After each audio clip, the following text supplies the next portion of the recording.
C'est au complet que la Cour constitutionnelle du Mali a accordé une audience bien instructive à la jeunesse malienne à travers une délégation du Conseil national de la jeunesse du Mali qui était accompagnée par le président Souleymane Sategui Sidibé. La rencontre a porté sur les rôles et les missions de la Cour constitutionnelle et quel pourrait être le rôle de la jeunesse dans le processus électoral afin qu'elle soit à l'abri d'instrumentalisation. L'ensemble des organisations, mouvements et fédérations de jeunesse en République du Mali. À ce titre, nous jouons le rôle d'interlocuteur de notre jeunesse auprès du gouvernement, ainsi que tous les partenaires qui évoluent dans le domaine de la jeunesse, conformément à la Charte africaine de la jeunesse, qui a été adoptée en 2006 par les chefs d'État de l'Union africaine à Banjul. Donc, depuis ce temps, les conseils nationaux de jeunesse dans tous les pays membres de l'Union africaine constituent quand même les faîtières qui répondent légalement au nom de la jeunesse des pays.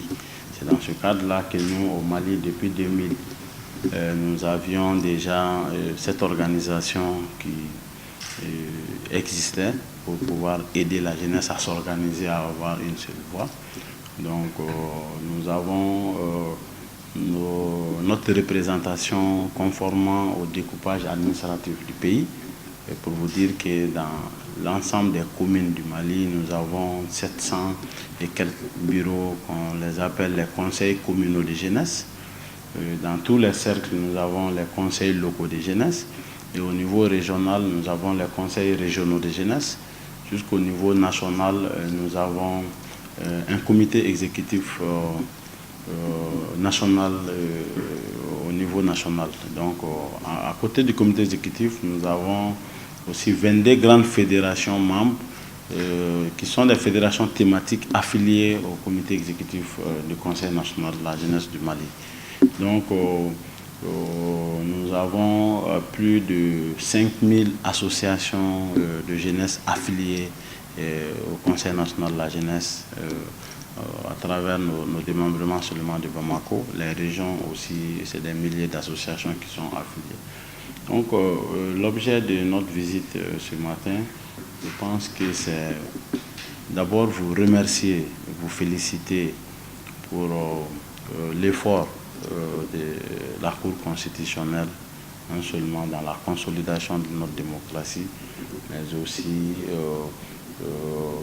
dans l'appropriation de notre jeunesse vis-à-vis de vos fonctions. Parce que nous avons reçu à notre siège plusieurs documents venant de la Cour. Chaque fois que le besoin se fait sentir, vous nous avez adressé des correspondances à travers la loi fondamentale, votre mandat, à travers aussi le document sur l'observation des délégués de la Cour constitutionnelle.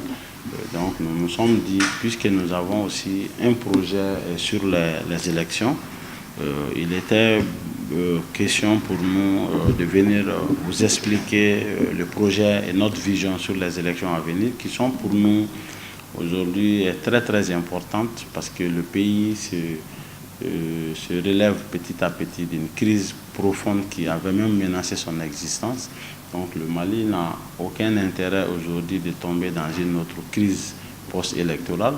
Donc les efforts qui ont été consentis pour aboutir à un accord pour la paix, et nous en savons beaucoup, puisque nous avons été, pour la petite histoire, à Alger lors de la partie consacrée à l'écoute de la société civile et des communautés. J'étais personnellement le représentant des jeunes lors des discussions.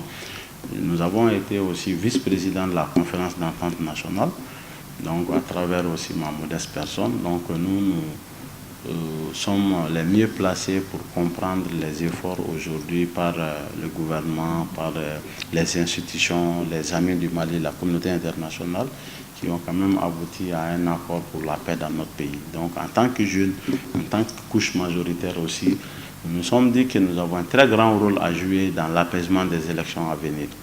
Chose qui nous a conduit à élaborer un projet qui s'accentue sur 4 volets majeurs, entre autres un volet sur la mobilisation citoyenne des jeunes, parce que nous nous disons qu'aucun pouvoir ne sera crédible, légitime, avec un taux de participation très faible, très affaibli, et que ce soit aux yeux de la population, mais aux yeux aussi des partenaires, des amis, des pays voisins et autres.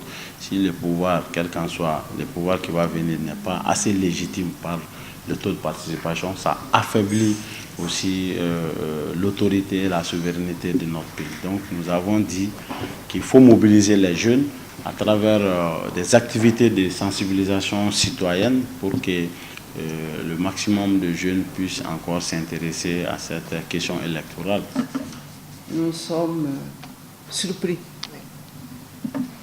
par l'ouverture que vous avez, la compréhension que vous avez de la situation de votre pays, de la conscience que vous avez par rapport au fonctionnement de ce pays, dont l'avenir vous revient.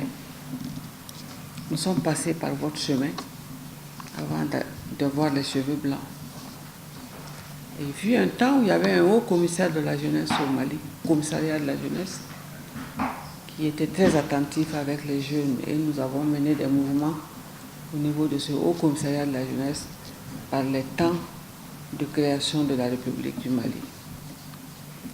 Donc la Constitution nous donne un rôle qui est un rôle de stabilisation en réalité.